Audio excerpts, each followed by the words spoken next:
നമഃ പാർവതീപതയേ ഹര ഹര മഹാദേവ.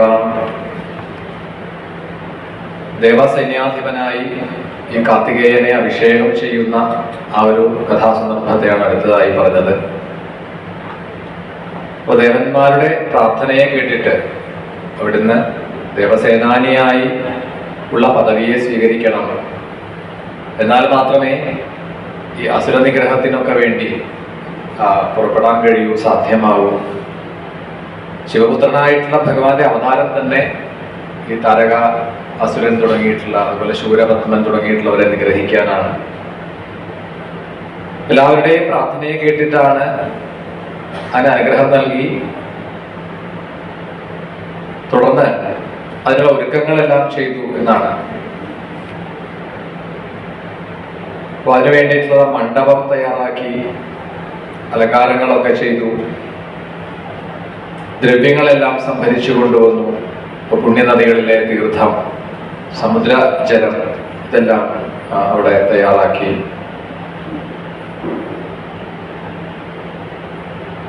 ബ്രഹ്മാവ്, വിഷ്ണു, മഹേശ്വരന്മാർ തന്നെ ത്രിമൂർത്തികളും അവിടെ സന്നിഹിതരാണ്. വസിഷ്ഠൻ തുടങ്ങിയിട്ടുള്ളവരാണ്. അങ്ങനെയുള്ള ഋഷീശ്വരന്മാരാണ് ഈ അഭിഷേകത്തിന് വേണ്ടതായ ബാക്കി കാര്യങ്ങളെല്ലാം ചെയ്യാനായിട്ടുള്ളത്. പുഷ്പവൃഷ്ടി ചെയ്യുക, ദേവവാദ്യങ്ങളെല്ലാം മുഴങ്ങുക, ദേവദുന്ദുഭി മുഴക്കുക, വേദമന്ത്ര ഉച്ചാരണത്തോടു കൂടിയിട്ട് വ്യത്യസ്തങ്ങളായ വാദ്യങ്ങളെ മുഴക്കിക്കൊണ്ട് തിമില, വീണ, ശംഖം, മൃദംഗം, അങ്ങനെയുള്ള ആ വാദ്യ ഘോഷങ്ങളോട് കൂടിയിട്ട് ഗന്ധർവന്മാർ, കിംപുരുഷന്മാർ അവരൊക്കെ ചേർന്നുകൊണ്ട് നൃത്തം ചെയ്യുക,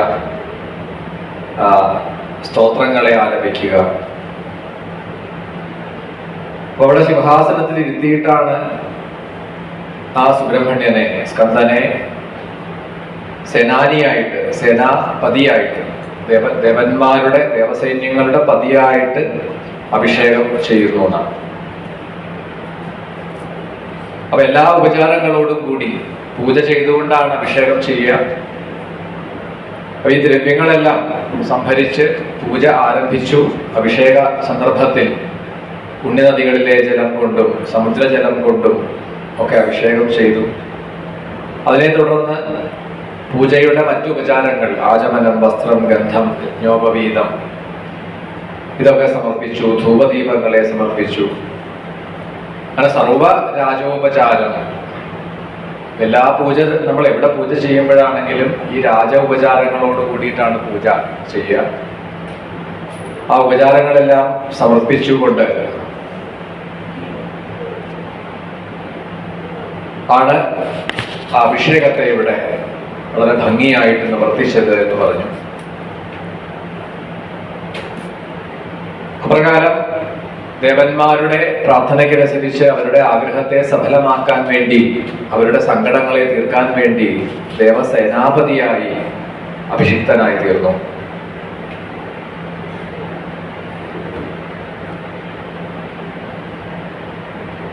അതിനുശേഷം ഇവിടെ ചോദിക്കുകയാണ്, മഹർഷിമാർ സൂതനോട്. നമ്മൾ ഈ പുരാണത്തിന്റെ ആരംഭത്തിൽ തന്നെ പറഞ്ഞു, സൂതശൗനക സംവാദ രൂപേണയാണ് മറ്റെല്ലാ പുരാണങ്ങളും പോലെ ശൗനകാദി ഋഷീശ്വരന്മാരുടെ പല സംശയങ്ങൾക്കുമുള്ള മറുപടിയായിട്ടാണ് ഇതിലെ കഥകളും ഇവിടെ വർണ്ണിച്ച് വന്നിട്ടുള്ളത്. അപ്പോൾ ഇവിടെ മഹർഷിമാർ ചോദിച്ചു, ഈ ഭഗവാൻ തന്നെ, ഈ സ്കന്ദൻ, സുബ്രഹ്മണ്യൻ തന്നെയാണല്ലോ പ്രണവത്തിന്റെ മഹത്വം എന്താണ് എന്നുള്ളതിനെ ശ്രീപരമേശ്വരന്റെ നിർദ്ദേശത്തെ മാനിച്ചുകൊണ്ട് ബ്രഹ്മാവിന് ഉപദേശിച്ചത്. ഇവിടെ രണ്ടും ഗുരുതുല്യരും പിതൃതുല്യരുമാണ്. ബ്രഹ്മാവ് പിതാമഹനാണ്, ശിവനാവട്ടെ സുബ്രഹ്മണ്യന്റെ പിതൃസ്ഥാനീയനാണ്. പക്ഷെ ഇവിടെ ഈ പ്രണവ മന്ത്രത്തിന്റെ പ്രഭാവം എന്താണ്, അതിന്റെ താല്പര്യം എന്താണ്, അതിനെ ഉപദേശിക്കുന്നത് ഈ സ്കന്ദനാണ് എന്നാണ് ഇവർക്ക് വേണ്ടിയിട്ട്. അപ്പൊ അത് ഏത് സന്ദർഭത്തിലാണ് എന്ന് ചോദിക്കുകയാണ്. അപ്പൊ ബ്രഹ്മാവിന് ഒരിക്കൽ ഈ മായ ശാംഭവീമായ ബാധിക്കുകയും ആ മായ കൊണ്ട് മോഹിതനായി തീർന്ന ബ്രഹ്മാവിനൊരു അബദ്ധം പറ്റുകയാണ്. ഒരിക്കൽ കൈലാസത്തിൽ ശിവദർശനത്തിനായിട്ട് എത്തിച്ചേർന്നു. ജഗദംബികയെയും ആ ഭഗവാനെയും ദർശിക്കാൻ വേണ്ടിയിട്ടാണ് ബ്രഹ്മാവ് വന്നു. ദർശനം നടത്തി സ്തുതികളൊക്കെ ചെയ്തു. അപ്പൊ ആ സമയത്ത് ഇതേപോലെ ഗണപതിയെ പരീക്ഷിക്കുന്നതായിട്ട് അല്ലെങ്കിൽ ഗണപതിയുടെ മുന്നിൽ അബദ്ധം പറ്റുന്നതായിട്ട്, അത് ആർക്കാണ്? കുബേരനാണ്. വൈശ്രവണന് അബദ്ധം പറ്റുന്നതായിട്ടാണ് മറ്റൊരു കഥ കാണാം. അതൊക്കെ നമ്മൾ ധാരാളം കേട്ടിട്ടും ഉണ്ടാവും. അത് പല രീതിയിലും ഈ ഗണപതി പ്രാതൽ എന്നൊക്കെ പറഞ്ഞുകൊണ്ട് നമ്മൾ അത് ചാക്യാർ കൂത്തിലോ പാഠകത്തിലോ ഒക്കെ നമ്മൾ, അല്ലെങ്കിൽ ഓട്ടം തുള്ളലോ ഒക്കെ ആയിട്ടോ ആ കഥ വിസ്തരിച്ച് കേട്ടിട്ടുണ്ടാവും. അത് ഇതേപോലെ മറ്റൊരു സന്ദർഭമാണ്. മായാ മോഹത്തിൽ കുടുങ്ങിയിട്ട് എന്താണ് അന്ന് വൈഷ്ണവണന് സംഭവിച്ചത് ഇത്രയേ ഉള്ളൂ. ഈ ഗണേശനെ നിസ്സാരനായിട്ട് പാർവതീ പരമേശ്വരന്മാരുടെ ഒരു പുത്രൻ എന്ന നിലയിൽ മാത്രം കണ്ടു. അങ്ങനെ പറ്റിയൊരു അബദ്ധമാണ്. അതും നമുക്കൊക്കെ കേട്ട് പരിചയമുള്ള കഥയാണ്. സാന്ദർഭികമായിട്ട് ചുരുക്കി ഒന്ന് പറഞ്ഞു പോവാം. അതായത് ഒരിക്കൽ ശ്രീനാരദ മഹർഷി ഒരു ഫലം കൊണ്ടുവന്നു എന്നാണ്. അപ്പൊ ഇങ്ങനെയുള്ള കഥകൾ പറയുമ്പോൾ നമുക്ക് ചില ചോദ്യങ്ങൾ ഉണ്ടാവും. അവിടെ ഒരു സ്ഥലത്തേക്ക്, കുട്ടികളൊക്കെ ഉള്ള സ്ഥലത്തേക്ക് പോകുമ്പോൾ സാമാന്യ ബോധമുള്ള ഒരാളാണെങ്കിൽ അവിടെ ഇപ്പോൾ 2 or 3 കുട്ടികൾ ഉണ്ടാവുമല്ലോ എന്ന് കരുതി നമ്മൾ എന്താണോ നമ്മൾ വാങ്ങിക്കൊണ്ട് പോകുന്നത് എന്താണെങ്കിലും അത് 2 അധികം കയ്യിൽ വെക്കും അല്ലേ. 2 കുട്ടികൾ ഉണ്ടെങ്കിൽ 2 പേർക്കും കൊടുക്കേണ്ടി വരും. പക്ഷെ ഇവിടെ എന്താ പറ്റിയത്? ഇത് ഒരു പഴം കൊണ്ടുപോയി എന്നാണ്. അപ്പൊ അവിടെ ചെന്നു. ഇപ്പൊ ഗണപതി പൊതുവേ തന്നെ ഇപ്പൊ ഗണേശ പുരാണത്തിലൊക്കെ വിസ്തരിച്ച് ഗണേശ മഹിമകളെ വർണ്ണിക്കുമ്പോൾ തന്നെ കാണാം, അന്നം, ആഹാരം, ഈ പഴങ്ങളോ മധുരപലഹാരങ്ങളോ ഇതൊക്കെ എത്ര കിട്ടിയാലും പോരാ എന്ന് പറയില്ല, മതി എന്ന് പറയില്ല. എത്ര കിട്ടിയാലും പോരാ പോരാ എന്നാണ്. അപ്പൊ ഈ പഴവുമായിട്ട് വരണ കണ്ടതും വഴിയിൽ വെച്ച് തന്നെ ഭഗവാന്റെ മുന്നിലേക്ക്, മഹാദേവന്റെ മുന്നിലേക്ക് പോകുന്നതിന് മുമ്പ് തന്നെ കൈ കാണിച്ചു തന്നോളൂ. അതത്ര ഇഷ്ടമായില്ല ഈ വൈഷ്ണവന്. കാരണം നമ്മള് ദേവന് നിവേദിക്കാൻ വേണ്ടി കൊണ്ടുപോകുമ്പോ അവിടെ അകത്തേക്ക് കയറണതിന് മുമ്പ് തന്നെ ഒരു കുട്ടി വന്ന് എനിക്കൊരു പഴം തരൂ എന്ന് പറഞ്ഞാൽ നമുക്കൊരു മടിയാവും. ഇത് നിവേദിച്ചിട്ട് കൊടുക്കായിരുന്നു. പക്ഷെ സംശയിക്കേണ്ട, അപ്പൊ കൊടുത്തോളൂ എന്നാണ്. ആരാണ് നമ്മുടെ മുന്നിൽ ഈ കുട്ടിയായിട്ട് വന്നതെന്ന് ചോദിക്കണമെന്ന് പറയാൻ പറ്റില്ല. ആ കുട്ടിയുടെ ഉള്ളിലുള്ള ചൈതന്യവും ഒന്ന് തന്നെയാണ്. അപ്പൊ ആ ബുദ്ധി കൊണ്ട് ചിന്തിച്ചാൽ ഇത് അകത്ത് കൊണ്ടുപോയി നിവേദിച്ചിട്ടേ കൊടുക്കാവുന്നൊന്നുമില്ല. പക്ഷെ അങ്ങനെ ഒരു വിവേകം തോന്നിയില്ല ഈ വൈഷ്ണവണന്. ഈ കുട്ടി ഗണേശൻ ചോദിച്ചപ്പോൾ കൊടുക്കാൻ തോന്നിയില്ല. അതെ, ഞാൻ അച്ഛന് സമർപ്പിക്കാനായിട്ടാണ്, അത് കഴിഞ്ഞ് എടുത്തോളൂ എന്നൊക്കെ പറഞ്ഞ് എന്തായാലും ഒടുവിൽ അവിടെ കൊണ്ട് ചെന്ന് സമർപ്പിച്ചു. അപ്പോഴേക്കും അതിനുവേണ്ടി തർക്കമായി. ഒടുവിൽ എന്താണ്, ഈ വൈഷ്ണവന് തോന്നുകയാണ് ഇവിടെ ഈ കുട്ടികൾക്ക് വേണ്ടത്ര ഭക്ഷണമൊന്നുമില്ല. ഒന്നാമത് കൈലാസം, പിന്നെ ഭഗവാൻ തന്നെ ഈ ഭിക്ഷ എടുത്തിട്ടാണ്. അപ്പൊ അങ്ങനെ ഒരു തോന്നൽ വന്നു എന്നാണ്. ഈ കുട്ടിക്ക് വിശപ്പൊന്നും മാറണുണ്ടാവില്ല, അതുകൊണ്ടായിരിക്കും ഇങ്ങനെ ആരെങ്കിലും എന്തെങ്കിലും കൊണ്ടുവരുമ്പോഴേക്കും വഴിയിൽ വെച്ച് കൈ കാണിക്കുക. കുട്ടികളുടെ പ്രകൃതമാണത്, അവർക്കിത് വേണ്ടിയിട്ടൊന്നുമല്ല. പക്ഷെ എന്തായാലും വൈഷ്ണവണന് അങ്ങനെ ഒരു ചിന്ത വന്നതോടുകൂടി എന്നാൽ അതൊന്ന് ബോധ്യപ്പെടുത്തി കൊടുക്കണമെന്ന് ഗണപതി തീരുമാനിക്കുകയാണ്. അതാണ് ഗണപതി പ്രാതലിന്റെ ആദ്യഘട്ടം. എന്നിട്ടാണ് മഹാദേവനോട് ഈ വൈഷ്ണവണൻ പറയുന്നത്, അവിടുന്ന് ഒരു ദിവസം എൻ്റെ കൊട്ടാരത്തിൽ വന്ന് ഞാൻ കുറച്ച് ഭക്ഷണമൊക്കെ തരാം, ഒരു ദിവസം കേമായിട്ട് ഇവിടെ ഒന്നുമില്ലല്ലോ, അപ്പൊ അവിടെ വന്നാൽ സാമാന്യം പോലെ ഒരു ദിവസം കഴിക്കാം എന്നുള്ള രീതിയിലാണ് ഈ പറഞ്ഞത്. ഭഗവാൻ ആ ഉദ്ദേശം മനസ്സിലായി. എന്നിട്ട് പറഞ്ഞു വൈഷ്ണവണനോട്, വൈഷ്ണവണ അതൊന്നും വേണമെന്നില്ല, അല്ല അങ്ങ് വരണം. അപ്പൊ പറഞ്ഞു ഞാൻ പോവാറില്ല, വേണമെങ്കിൽ ദാ ഇവനെ അയക്കാം. അങ്ങനെ ഗണപതിയെ മാത്രം അയക്കാൻ പറയും. കാരണം ഭഗവാൻ അറിയാൻ ഇനി എന്താ ഉണ്ടാവാൻ പോണത്. അങ്ങനെ ഒരു ദിവസം ഗണപതിയെ ക്ഷണിച്ചു വരുത്തിയിട്ട് കൊട്ടാരത്തിൽ വെച്ച് കൊടുക്കുകയാണ്.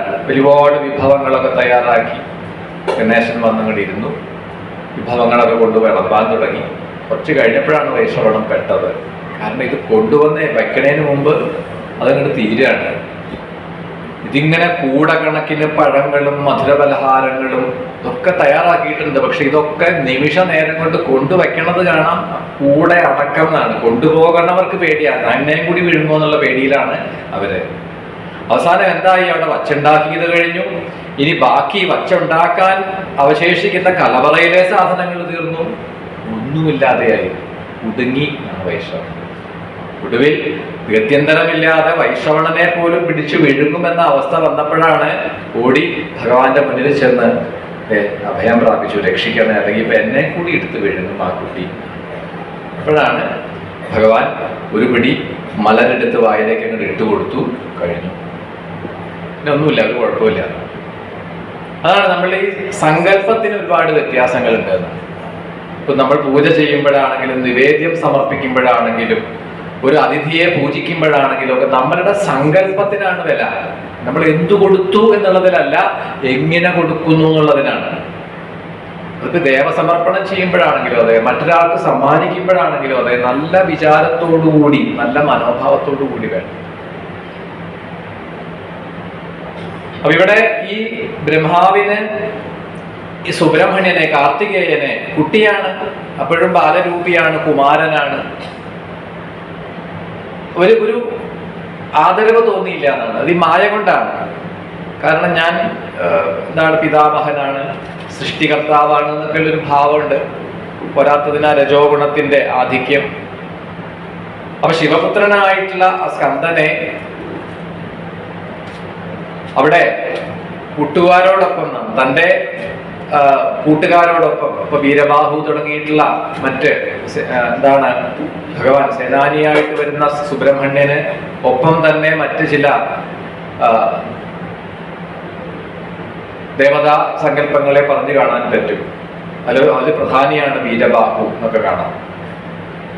അപ്പൊ തന്റെ തോഴന്മാരോടുകൂടി കളിയിലേർപ്പെട്ടിരിക്കുന്ന ആ സുബ്രഹ്മണ്യൻ, ആ സ്കന്ദൻ, അപ്പൊ ഇത് ലോകഗുരുവാണ്, സേനാനിയാണ്, ഇതൊന്നും ആ സമയത്ത് ചിന്തിക്കുന്നില്ല.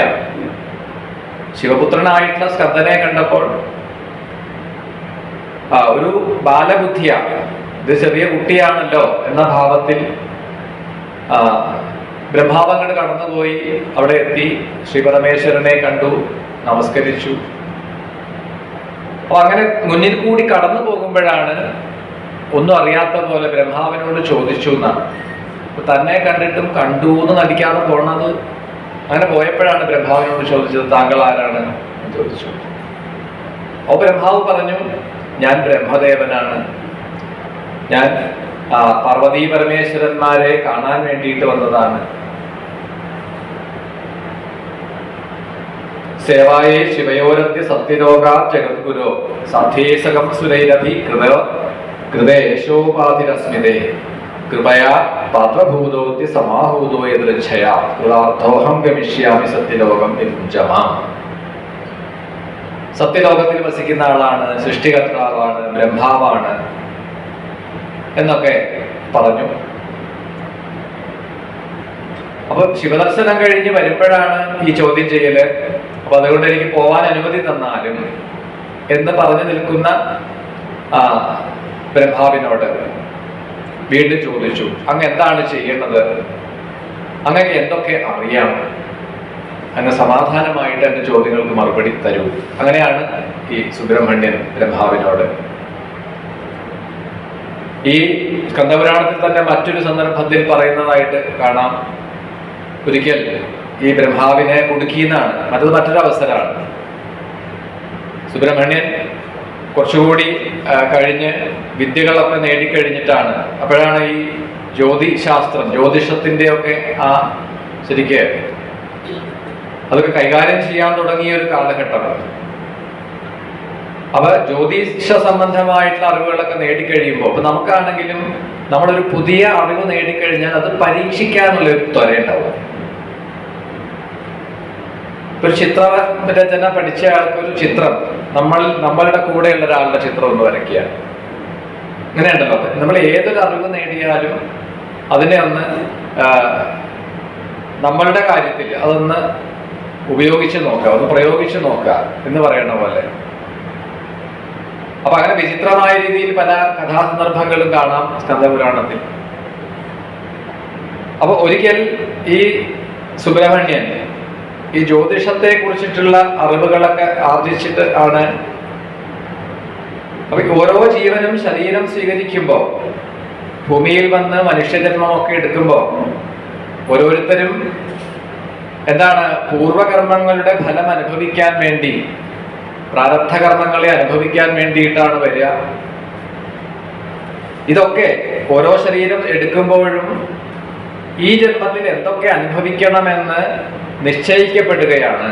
അത് മനസ്സിലാക്കിയതാണ് സുബ്രഹ്മണ്യൻ. ഇതെപ്പോഴാണ് ഇതൊക്കെ തീരുമാനിക്കുക? ഇവിടുന്ന് നമ്മൾ മാതൃഗർഭത്തിൽ വന്ന് പ്രവേശിച്ച് അവിടെ കുറെ കാലം വസിച്ച് അവിടുന്ന് ഈ ഭൂമിയിലേക്ക് വന്ന് പ്രവേശിക്കുന്ന ഒരു സമയമുണ്ട്. അമ്മയുടെ ഗർഭത്തിൽ നിന്നും പുറത്തു വരിക, പ്രസവിക്കുക. ആ സമയത്താണത്രേ ഓരോ ജീവനും ഓരോ ശിശുവിനും ഈ ജന്മത്തിൽ എന്തൊക്കെ അനുഭവിക്കണം, എന്തൊക്കെ വന്നു ചേരണം, എന്തൊക്കെ സുഖദുഃഖ അനുഭവങ്ങൾ ഉണ്ടാവണം, ഇതൊക്കെ നിശ്ചയിക്കപ്പെടുന്നത്, അല്ലെങ്കിൽ അതൊക്കെ ആലേഖനം ചെയ്യപ്പെടുന്നത്, ഈ ജീവനോട് കൂട്ടിച്ചേർക്കപ്പെടുന്നത് അപ്പോഴാണ്. കഥാരൂപത്തിൽ പറയണമെന്നേ ഉള്ളൂ. അല്ലാതെ ആരെങ്കിലും പ്രസവിക്കുമ്പോൾ എന്താണ് ഇപ്പൊ ലേബർ റൂമാണ്, അവിടെ പോയി നിന്നിട്ട് ഇതൊന്നും കണ്ടില്ലല്ലോ, ഇങ്ങനെയൊന്നും പറയുന്നതൊക്കെ ശുദ്ധ അസംബന്ധമല്ലേ? അതൊന്നും അങ്ങനെ ചോദ്യം ചെയ്യാനില്ല. കഥകൾ ഒരു വിഷയത്തെ അവതരിപ്പിക്കാൻ വേണ്ടിയിട്ട് പറയുന്നതാണ്. അപ്പൊ സുബ്രഹ്മണ്യൻ എന്തായാലും മനസ്സിലാക്കി, ഓരോ ശിശുവും ജനിച്ചു വീഴുമ്പോഴാണ് നമ്മൾ പറയുന്ന ശിരോലിഖിതം. നമുക്ക് മാറ്റാൻ പറ്റാത്തൊരു സാധനമാണല്ലോ ശിരോലിഖിതം. കുറച്ചുകൂടി പച്ചയ്ക്ക് പറഞ്ഞ തലയിലെഴുത്ത്. നമ്മൾ ഇടയ്ക്കിടയ്ക്ക് പറയണ വാക്കാണ്. എന്റെ തലയിലെഴുത്ത്, അവന്റെ തലയിലെഴുത്ത്, അവളുടെ തലയിലെഴുത്ത്. ഇങ്ങനെ ഒരു തലയിലെഴുത്തുണ്ടോ? ഒന്ന് കാണിച്ചു തരൂ എഴുതിയത്. അതറിയില്ല. പക്ഷെ നമ്മൾ പറയാറുണ്ട് ധാരാളമായിട്ട് ഈ വാക്ക് ഇങ്ങനെ ആവർത്തിക്കും, തലയിലെഴുത്ത്, തലയിലെഴുത്ത്. എന്തായാലും സുബ്രഹ്മണ്യ സ്വാമി അത് കണ്ടുപിടിച്ചു. ഇത് എപ്പോഴാണ് ഈ പ്രോസസ് നടക്കുന്നത് എന്ന് മനസ്സിലാക്കിയത് ജനിച്ചു വീഴുമ്പോഴാണ്. അപ്പൊ അങ്ങനെ ജനിച്ചു വീഴുമ്പോൾ ബ്രഹ്മാവ് ഇത് ചെയ്യുന്നു എന്നാണ്. ഓരോ കുട്ടിയും ജനിച്ചു വീഴുമ്പോൾ ബ്രഹ്മാവ് ആ സമയത്താണത്രേ ഈ സ്റ്റിക്കർ ഒട്ടിക്കുക എന്നൊക്കെ പറയണത് പോലെ. നമുക്കറിയില്ലല്ലോ. എന്തായാലും നമ്മുടെ ഒക്കെ നെറ്റിയിലോ തലയിലോ എവിടെയോ വെച്ച് വിട്ടിട്ടുണ്ട്. അതാണ് ഇപ്പൊ സംഭവിച്ചുകൊണ്ടിരിക്കുന്നത്. നമ്മുടെ ഒക്കെ തലയിലെഴുത്താണ് ഇവിടെ വന്നിങ്ങനെ ഇരിക്കുക. അത് വേറെ തലയിലെഴുത്ത്. അപ്പോ ഇതേപോലെ നമ്മളുടെ ശിരോലിഖിതം, ഈ ജന്മത്തിൽ എന്തൊക്കെ അനുഭവിക്കണം, എന്തൊക്കെ വന്നു ചേരണം, എന്തൊക്കെ ലാഭം ഉണ്ടാവണം, എന്തൊക്കെ നഷ്ടപ്പെടണം, ഇതൊക്കെ നിശ്ചയിക്കപ്പെട്ടിട്ടുള്ളതാണ്. അപ്പൊ ഇവിടെ സുബ്രഹ്മണ്യന് ഒരു വിചാരം വന്നൊന്നാണ്. എന്തുകൊണ്ട് ഒരാളെയെങ്കിലും, ഒരു ജീവനെ, ഒരു ശിശുവിനെയെങ്കിലും ഈ തലയിൽ എഴുതാതെ അങ്ങോട്ട് ഭൂമിയിലേക്ക് വിട്ടാൽ എന്താ കുഴപ്പം? അങ്ങനെ ഒരാൾ വന്നാൽ എന്താ കുഴപ്പം? ഒരു കുഴപ്പമില്ല അല്ലേ? നന്നായിട്ട് ജീവിച്ചോളൂ. നമ്മളൊക്കെ നേരത്തെ നിശ്ചയിക്കപ്പെട്ടതുപോലെയാണ് വന്നിരിക്കുന്നത്. പക്ഷെ ഇതൊന്നുമില്ലാത്ത ഒരാൾ വന്നാലും കുഴപ്പമൊന്നുമില്ല, അയാളും ഇവിടെ ജീവിക്കും. അപ്പൊ അതിനു വേണ്ടിയിട്ട് സുബ്രഹ്മണ്യൻ പുറപ്പെട്ടു എന്നൊക്കെയുള്ള ഒരു കഥ കുറെ വേറൊരു സന്ദർഭത്തിൽ പറയുന്നതാണ്. ഇവിടെ അതേപോലെ ബ്രഹ്മാവിനെ പരീക്ഷിക്കാൻ വേണ്ടിയിട്ടാണ് ചോദ്യങ്ങൾ ചോദിക്കാൻ തുടങ്ങി.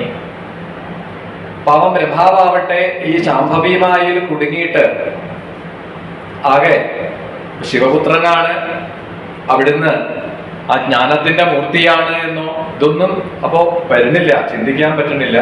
ചോദിക്കണ ചോദ്യങ്ങൾക്കൊക്കെ മറുപടി പറഞ്ഞു. എന്തൊക്കെയാണ് അറിയുക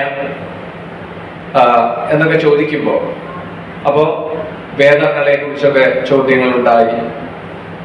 ശരി, അങ്ങനെയാണെങ്കിൽ വേദം ഒക്കെ ഒന്ന് ചൊല്ലൂ.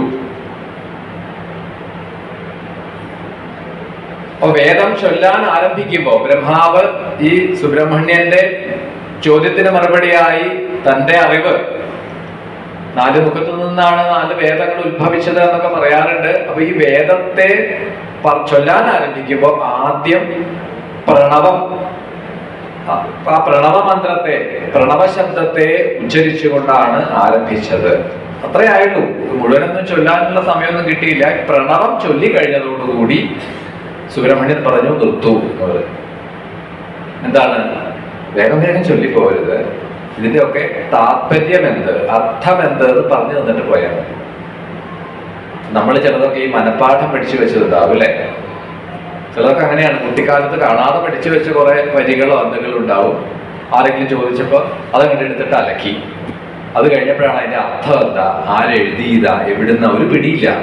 എന്നോ എപ്പോഴോ കേട്ട് മനപ്പാഠമാക്കിയ സാധനം എങ്ങനെ പറഞ്ഞു എന്നുള്ളതല്ലാതെ ബ്രഹ്മാവാകെ എന്താ പറയേണ്ടതെന്ന് അറിയാൻ പറ്റാതെ. കാരണം പ്രണവത്തിന്റെ താല്പര്യം എന്ത്, അതിന്റെ അർത്ഥം എന്ത് എന്ന് ചോദിക്കുകയാണ്.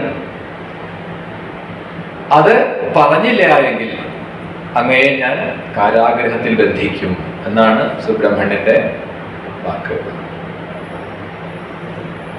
അത് പറയാൻ പറ്റാതെ നിൽക്കുന്ന ബ്രഹ്മാവിനെ ഒട്ടും സംശയിച്ചില്ല, വേഗം ബന്ധിച്ചു എന്നാണ് സുബ്രഹ്മണ്യന്റെ നിർദ്ദേശം. കാർത്തികേയന്റെ നിർദ്ദേശം അനുസരിച്ച് കാരാഗ്രഹത്തിൽ ബന്ധിച്ചു എന്നാണ്. ആകെ വിഷമായി. വേഗം തന്നെ എന്തായി, നന്ദികേശ്വരനാണ്. ആ നന്ദികേശ്വരനെ ഭഗവാൻ ശ്രീപരമേശ്വരൻ വിളിച്ചു വരുത്തിയിട്ട് പറഞ്ഞു, ആ ബ്രഹ്മാവിനെ സ്കന്ദഗിരിയിൽ ചെന്നിട്ട് ആ സുബ്രഹ്മണ്യന്റെ, കാർത്തികേയന്റെ ബന്ധനത്തിൽ കിടക്കുന്ന ബ്രഹ്മദേവനെ മോചിപ്പിക്കണം എന്നാണ്, അതിനായിട്ട് നിർദ്ദേശിക്കണം എന്നാണ്. അങ്ങനെ നന്ദികേശ്വരൻ വേഗം തന്നെ സുബ്രഹ്മണ്യന്റെ അടുത്തെത്തി, സ്കന്ദഗിരിയിലെത്തി. സുബ്രഹ്മണ്യനെ സ്തോത്രങ്ങളെ കൊണ്ടൊക്കെ സ്തുതിച്ചു, സന്തോഷിപ്പിച്ചു. എന്നിട്ട് പറയുകയാണ്, ഞാൻ അങ്ങയുടെ അച്ഛന്റെ നിർദ്ദേശമനുസരിച്ചിട്ടാണ് വന്നത്. എന്താണ് അങ്ങയുടെ പിതാവ് നിർദ്ദേശിക്കുന്നത്? ആ ബ്രഹ്മാവിനെ മോചിപ്പിക്കണം എന്നാണ്. കാരണം ലോക സൃഷ്ടിയെ ചെയ്യുന്ന, ലോക സൃഷ്ടികർത്താവായിട്ടുള്ള ബ്രഹ്മാവിനെ ഇങ്ങനെ ബന്ധനത്തിൽ നിന്ന് ഇടാൻ പറ്റില്ല, അതുകൊണ്ട് മോചിപ്പിക്കണം. പക്ഷെ അതൊന്നും സുബ്രഹ്മണ്യൻ കൂട്ടാക്കുന്നില്ല. നന്ദികേശ്വരൻ പറഞ്ഞതൊന്നും കൂട്ടാക്കുന്നില്ല. സുബ്രഹ്മണ്യൻ നന്ദികേശ്വരനോട് പറഞ്ഞു, വേഗം മടങ്ങിപ്പോയിക്കോളൂ, അല്ലെങ്കിൽ ഈ ബ്രഹ്മാവിന്റെ ഒപ്പം താങ്കൾക്കും കിടക്കേണ്ടി വരും. അവിടുന്ന് മടക്കി അയച്ചു. നന്ദികേശ്വരൻ മടങ്ങിപ്പോയി, ശ്രീപരമേശ്വരനെ വിവരങ്ങളൊക്കെ ധരിപ്പിച്ചു. ഒടുവിൽ തന്റെ പുത്രന്റെ സമീപത്തേക്ക്, ആ പുത്രനെ ദർശിക്കാൻ വേണ്ടിയിട്ട് ശ്രീപരമേശ്വരൻ എത്തിച്ചേരുകയാണ്. ആണ് സ്കന്ദന്റെ സമീപത്ത്, സുബ്രഹ്മണ്യന്റെ സമീപത്ത് എത്തിച്ചേർന്നു. സവിത്രാ സംപരിഷ്വക്ത കുമാര പ്രീതമാനസ അധ്യാപയാമാസ ദേവാംസേ ഭക്ത്യാ വിനയശീലയാ തദാ ദേവോ പിതാനന്ദോപി മുഖസ്പർശാമൃതാംഭസി ആനന്ദ സിന്ധോ സൂനോ ആഗാധേ നിമമജ്ജഃ ദിവ്യാനമധാരൂഢ സുകുമാരം ബഹുശിശോ പ്രതിപ്രതീകം വസ്പർശ പത്മകോമളവാണിന തതോ മന്ദസ്മിതം പ്രേക്ഷ്യ. തന്റെ പുത്രന്റെ അടുത്തെത്തി. അപ്പോ തന്റെ അച്ഛനെ കണ്ടതും ഒരു കുട്ടിയുടെ ഒരു എന്താണ്, ശിശുവിന്റെ പ്രകൃതം പോലെയാണ്. ചെറിയ കുട്ടികളാണെങ്കിൽ മാതാപിതാക്കളെ കാണുമ്പോൾ ഓടി വരും, എടുക്കാൻ വേണ്ടിയിട്ട് എടുക്കൂ എന്നുള്ള ഭാവത്തിൽ നിൽക്കുക. അത് തന്നെയാണ് ഇവിടെയും. ഓടി വന്നു ഈ കാർത്തികേയൻ. എന്നിട്ടാണ് തോളിൽ കയറാൻ ശ്രമിക്കുന്നു എന്നാണ് ഭഗവാന്റെ. വേഗം എടുത്തു, ആലിംഗനം ചെയ്തു, മടിയിലിരുത്തി. എന്നിട്ട് പതുക്കെ തലോടിക്കൊണ്ട് തതോ മന്ദസ്മിതം പ്രേക്ഷ്യ സമാഖായാനനം ശിശോ ശാന്തപൂർവകിതം വാക്യം പ്രധാന ജഗദീശ്വര. പതുക്കെ മടിയിലിരുത്തിയിട്ട് കുട്ടികളെ എങ്ങനെയാണ് കൈകാര്യം ചെയ്യേണ്ടത് എന്നാണ്. ചെറിയ കുട്ടികളെയൊക്കെ നയത്തിൽ വേണമെന്നാണ്, നല്ല സാവധാനത്തിൽ പറഞ്ഞ് കുട്ടികളോടൊക്കെ അങ്ങനെ പ്രതികരിച്ചാലേ പറ്റൂ. അല്ലാതെ എല്ലാ കുട്ടികളുടെ അടുത്ത് പോയിട്ട് വേഗം ശാസിക്കുക, കയ്യിൽ വടിയൊക്കെ എടുത്തിട്ട് ഭയപ്പെടുത്തുക, അതുകൊണ്ടൊന്നും കാര്യം നടക്കില്ല. അപ്പൊ പതുക്കെ മടിയിലിരുത്തി അവനെ തലോടിക്കൊണ്ട് പറഞ്ഞു, വത്സമുഞ്ച വിധാതാരം ആജ്ഞയാമോ പുത്രക ജഗൽ സൃഷ്ടിരവിഘ്നേഷ ഭൂയാദാദ്യക്രിയാജ്ഞന. കുട്ടി ആ പിതാമഹനായിട്ടുള്ള ബ്രഹ്മാവിനെ മോചിപ്പിക്കുകയാണ് വേണ്ടത്. കാരണം ബ്രഹ്മാവിന്റെ ധർമ്മമാണ്, കർമ്മമാണ് സൃഷ്ടി ചെയ്യുക എന്നുള്ളത്. അപ്പൊ സൃഷ്ടികർത്താവായിട്ടുള്ള ബ്രഹ്മാവിനെ ബന്ധനത്തിലാക്കുന്നത് ശരിയല്ല. അത് ഈ ലോകധർമ്മത്തിന് വിരുദ്ധമാണ്. അതുകൊണ്ട് ആ ബ്രഹ്മാവിനെ മോചിപ്പിക്കൂ. ഇങ്ങനെ ആ ഭഗവാന്റെ നിർദ്ദേശം കേട്ട് വേഗം തന്നെ തന്റെ ഒപ്പമുള്ള ഗണാധിപന്മാർ, അതായത് സുബ്രഹ്മണ്യന്റെ ദേവസേനാപതിയായിട്ടുള്ള സുബ്രഹ്മണ്യന്റെ ഒപ്പമുള്ള മറ്റ് സേനാപതിമാരായിട്ട്, ഒപ്പമുള്ള മറ്റ് ദേവതകളാണ് അല്ലെങ്കിൽ സഹായികളായിട്ട് വർത്തിക്കുന്നവരാണ് ഈ വീരബാഹു തുടങ്ങിയിട്ടുള്ളവർ. അപ്പൊ അവരെ ഒന്ന് നോക്കി വേഗം അവര് ബ്രഹ്മാവിനെ ആ കാരാഗൃഹത്തിൽ നിന്ന് മോചിപ്പിച്ച് മുൻപിൽ കൊണ്ടുവന്ന് നിർത്തി.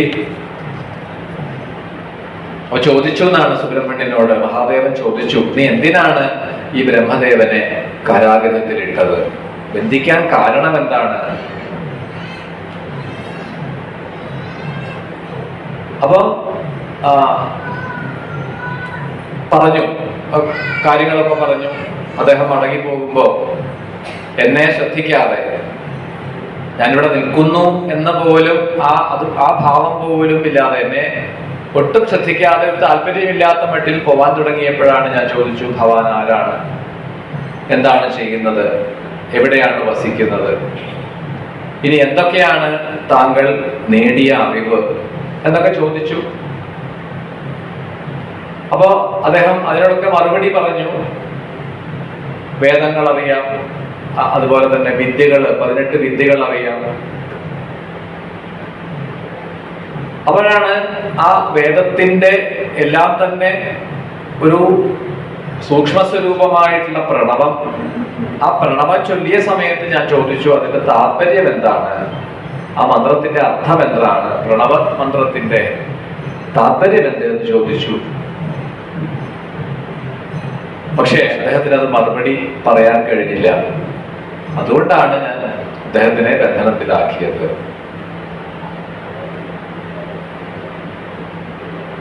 അപ്പോഴാണ് വളരെയധികം ഒരു കാരുണ്യത്തോടും വാത്സല്യത്തോടും കൂടിയിട്ട് ശ്രീ പരമേശ്വരൻ പറഞ്ഞു, എന്നാ ഒരു കാര്യം ചെയ്യൂ, നീ പറഞ്ഞു കൊടുക്കൂ, നിനക്കത് പറയാനുള്ള അറിവുണ്ടല്ലോ, ജ്ഞാനത്തിന്റെ തന്നെ മൂർത്തിയാണ്. ശിവനും ശക്തിയും കൂടി ചേർന്നിട്ട് ജ്ഞാനത്തെയും മുക്തിയെയും പ്രദാനം ചെയ്യുന്ന 2 ദേവതാസങ്കല്പങ്ങളാണ് ശിവനും ശക്തിയും. അപ്പൊ ജ്ഞാനത്തിന്റെ മൂർത്തിമദ്ഭാവമായിട്ടുള്ള സുബ്രഹ്മണ്യന്, സ്കന്ദന് എന്തുകൊണ്ടും ആ പ്രണവാർത്ഥത്തെ, പ്രണവ താല്പര്യത്തെ പറയാൻ കഴിയും. അതുകൊണ്ടാണ് കുട്ടി, ഉണ്ണി നീ പറഞ്ഞു കൊടുക്കൂ എന്നാണ്. ഞാൻ കേൾക്കട്ടെ, ബ്രഹ്മാദിദേവന്മാര് മനസ്സിലാക്കട്ടെ, കേൾക്കട്ടെ. അപ്പോഴാണ് ഇവിടെ സുബ്രഹ്മണ്യൻ ഒരു സംശയം ചോദിച്ചു. ഈ മന്ത്രം ഗുരു ഉപദേശമായിട്ടാണ് മന്ത്രത്തെ നൽകേണ്ടത് എന്നും അത് ഒരിക്കലും പ്രകാശനപൂർവം പ്രകാശിപ്പിക്കാൻ പാടില്ല എന്നാണല്ലോ. എന്ന് പറഞ്ഞാൽ എന്താണ്? ഗോപ്യമായിട്ട് വേണം എന്നാണ്. ഗുരുപദേശം അങ്ങനെ വേണം എന്നാണ്. ഇപ്പൊ കാലാന്തരത്തിൽ ഇന്നൊക്കെ നമുക്ക് പലപ്പോഴും പല ഗുരുക്കന്മാരും ഒന്നിച്ച് ഉപദേശം തരും. വേണമെങ്കിൽ കൊറോണയുടെ സമയത്ത് വാട്സപ്പിൽ ഉപദേശം കൊടുത്തു തുടങ്ങിയിട്ടുണ്ട്. ഫീസും അതുപോലെ വാട്സപ്പിൽ കൊടുത്താൽ മതി, ഗൂഗിൾ പേ ചെയ്താൽ മതി.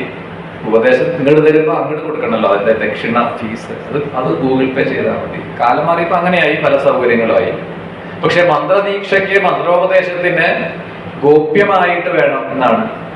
അങ്ങനെ ചെയ്തില്ല എങ്കിൽ വളരെ തിരക്കുള്ള ഇടത്തിരുന്നു കൊണ്ട് വളരെ അധികം പേരുടെ നടുവിലിരുത്തിയിട്ട് ഒക്കെ മന്ത്രദീക്ഷ കൊടുത്താൽ ആ ദീക്ഷയെ ചെയ്യുന്ന, കൊടുക്കുന്നവർ പോലും നരകയാതന അനുഭവിക്കേണ്ടി വരും, രൗരകം നരകത്തെ പ്രാപിക്കും. പിന്നെ ഞാൻ എങ്ങനെയാണ് അങ്ങയുടെ വാക്ക്, എൻ്റെ അച്ഛൻ്റെ വാക്കിനെ ഞാൻ എങ്ങനെയാണ് അനുസരിക്കുക? മാനിക്കാതിരിക്കാൻ പാടില്ല. അച്ഛൻ പറയണ വാക്ക് തള്ളിക്കളയരുതെന്നാണ്. ഗുരുവാക്യം, പിതൃവാക്യത്തെ മാനിക്കണം എന്നാണ്. പുരാണങ്ങളിൽ ഒരുപാട് നമുക്ക് ദൃഷ്ടാന്തങ്ങൾ കാണിച്ചു തരും. ശ്രീരാമൻ, പരശുരാമൻ, ഭീഷ്മർ, ഒരുപാട് കഥാപാത്രങ്ങളുണ്ട്. ഏത് പുരാണം എടുത്താലും അച്ഛന്റെ വാക്കിനെ പാലിക്കാൻ വേണ്ടി ഒരുപാട് ക്ലേശം അനുഭവിച്ചവരാണ്. നമുക്ക് പ്രത്യക്ഷത്തിൽ അഹിതമെന്ന് തോന്നുന്ന, ചെയ്യുന്നത് തെറ്റാണ് എന്ന് പോലും മറ്റുള്ളവർക്ക് തോന്നുന്ന രീതിയിൽ അതുപോലും ചെയ്യേണ്ടി വന്നത് എന്തിനാണ്? അച്ഛന്റെ വാക്ക് പാലിക്കാൻ. അച്ഛന്റെ വാക്കിനെ തള്ളിക്കളയരുത്. പിതൃവാക്യത്തെ പാലിക്കേണ്ടത് പുത്രധർമ്മമാണ്. അപ്പൊ ഇവിടെ ഈ സുബ്രഹ്മണ്യന് സംശയായി. അച്ഛൻ തന്നോട് ആജ്ഞാപിച്ചു, നിർദ്ദേശിച്ചു, നീ ആ പ്രണവ മന്ത്രത്തെ, അതിന്റെ താല്പര്യത്തെ ബ്രഹ്മാവിന് ഉപദേശിക്കൂ, അത് പറയൂ എന്ന് നിർദ്ദേശിക്കുകയാണ്. പക്ഷേ ഇവിടെ മറ്റൊരു നിയമം ഉണ്ട്. മന്ത്രം ഒരിക്കലും ഗോപ്യമായിട്ടല്ലാതെ പരസ്യമായിട്ട് പാടില്ല ഉപദേശിക്കാൻ, മറ്റുള്ളവർ കേൾക്കാൻ പാടില്ല. അപ്പൊ വീണ്ടും തന്റെ മടിയിലിരിക്കുന്ന ആ മകനോട്, ആ കാർത്തികേയനോട്, സുബ്രഹ്മണ്യനോട് മഹാദേവൻ പറഞ്ഞു, സാരമില്ല, നീ രഹസ്യമായിട്ട് പറയൂ. ആദ്യം എന്നോട് പറയുക, രഹസ്യമായിട്ട് പറയൂ. കണ്ടു കഴിഞ്ഞാൽ എന്താണ്, വളരെ കുട്ടികളിയായിട്ട് തോന്നുന്ന അച്ഛൻ മകനെ മടിയിലിരുത്തിയിട്ട് ചോദിക്കുക. എന്നിട്ടാണ് ആ മകൻ രഹസ്യമായിട്ട് ശ്രീപരമേശ്വരന്റെ കാതിൽ ആ പ്രണവ താത്പര്യം എന്തെന്നുള്ളതിനെ ഉപദേശിച്ചു, രഹസ്യമായി ഉപദേശിച്ചു. രഹസ്യമായി എന്ന ഈ മന്ത്രദീക്ഷകളെ കൊടുക്കുമ്പോൾ പറയുന്ന ആ രീതി ഇപ്പൊ പലപ്പോഴും നമ്മൾ ധരിക്കുന്നത് രഹസ്യമായിട്ട് പറയണം എന്നാണെങ്കിൽ അത് മറ്റാരും കേൾക്കാൻ പാടില്ലാത്തത് എന്നൊക്കെയുള്ളൊരു ധാരണ ഉണ്ടാവും. ഒരിക്കലും അതല്ല. ഈ മന്ത്രദീക്ഷാ സമ്പ്രദായത്തിൽ ഗുപ്തമന്ത്രങ്ങൾ, ഗുഹ്യമന്ത്രങ്ങൾ അല്ലെങ്കിൽ രഹസ്യമന്ത്രം എന്ന് പറഞ്ഞാൽ നമുക്ക് കേട്ടാൽ മനസ്സിലാക്കാൻ പ്രയാസമുള്ളത്, കേട്ടാൽ മനസ്സിലാക്കാൻ ബുദ്ധിമുട്ടാണ്. അതുകൊണ്ടാണ് അതിനെ രഹസ്യം എന്ന് പറയുക. അപ്പൊ ഇവിടെ തന്റെ അച്ഛന്റെ കാതിൽ, ശ്രീപരമേശ്വരന്റെ കാതിൽ അതിനെ ആദ്യം ഉപദേശിച്ചു. എന്താണ് പ്രണവ താത്പര്യം? അത് ഭവാനും സദാശിവനും ആയ ഞാനുമാണ്. അതാരാണോ ബോധ്യപ്പെടുന്നത്, ആർക്കാണോ ബോധ്യപ്പെടുന്നത്, അവർ എന്നോടൊപ്പം എന്റെ തുല്യതയെ പ്രാപിക്കും എന്നാണ്. വളരെ നിശ്ചിതമായ ബുദ്ധിയോടുകൂടിയ സത്വഗുണപ്രധാനന്മാരായിട്ടുള്ള ശുദ്ധചിത്തന്മാരായിട്ടുള്ള സന്യാസ ദീക്ഷയെ സ്വീകരിച്ചവർക്ക് ബ്രഹ്മപദത്തെ പ്രാപിക്കാൻ, ഈശ്വരപദപ്രാപ്തിക്കായിട്ടുള്ള ഒരേ ഒരു ഉപായമാണ്, സാധനയാണ് പ്രണവം, പ്രണവത്തിന്റെ താത്പര്യം. അതുകൊണ്ടാണ് മന്ത്രങ്ങളിലെ പ്രണവം ഉപയോഗിക്കേണ്ടു എന്ന് പറയാൻ കാരണം. ഇപ്പൊ ശിവപുരാണത്തിൽ പഞ്ചാക്ഷര മഹാത്മ്യം ഒക്കെ പറയുമ്പോൾ കാണാം, നമശിവായ, അത് പ്രണവ, അത് പഞ്ചാക്ഷര മന്ത്രമാണ്, നമശിവായ. അതിന്റെ കൂടെ വീണ്ടും പ്രണവം ചേർക്കുമ്പോ അതിന്റെ ശൈലി ഒന്നും കൂടി മാറുകയാണ്. അപ്പൊ അതിനെ നമ്മൾ ഏത് നാമമാണെങ്കിലും മന്ത്രരൂപേണ ആക്കി പരിവർത്തനം ചെയ്യുമ്പോൾ അതിന് പ്രണവം അല്ലെങ്കിൽ മറ്റു ചില ബീജാക്ഷരങ്ങളൊക്കെ കൂട്ടിച്ചേർത്തിട്ടാണ്. അതിന്റെ താത്പര്യം എന്ത്, ഗൗരവം എന്ത് എന്ന് ഉൾക്കൊള്ളാതെ അതിനെ ഉപാസിച്ചത് കൊണ്ടോ ജപിച്ചത് കൊണ്ടോ ഒന്നും ചിലപ്പോൾ വേണ്ടത്ര ഫലം ഉണ്ടായിക്കൊള്ളുന്നില്ല. അപ്പൊ അതുകൊണ്ടാണ് പ്രണവ ഉപാസന ഏറ്റവും പ്രാധാന്യത്തോടു കൂടി പറഞ്ഞു വെച്ചത് ആർക്കാണ്? സന്യാസ പദ്ധതിയെ സ്വീകരിച്ചവർ, യോഗികൾ, സർവസംഘ പരിത്യാഗികളായിട്ടുള്ള യോഗികളാണ്, സന്യാസിമാരാണ് ഈ പ്രണവ ഉപാസന കൂടുതലായിട്ട് ചെയ്യുക. അപ്പൊ ആരാണോ ആ ശ്രീപരമേശ്വരൻ തന്നെയാണ്, അല്ലെങ്കിൽ ആ സുബ്രഹ്മണ്യനും ശ്രീപരമേശ്വരനും ഒന്ന് തന്നെയാണ് എന്ന യഥാർത്ഥ ജ്ഞാനം ആർക്കാണോ ഉള്ളത്, അവരാണ് പ്രണവത്തെ അറിയുന്നത്, അവരാണ് പ്രണവ ഉപാസകർ. ഇനി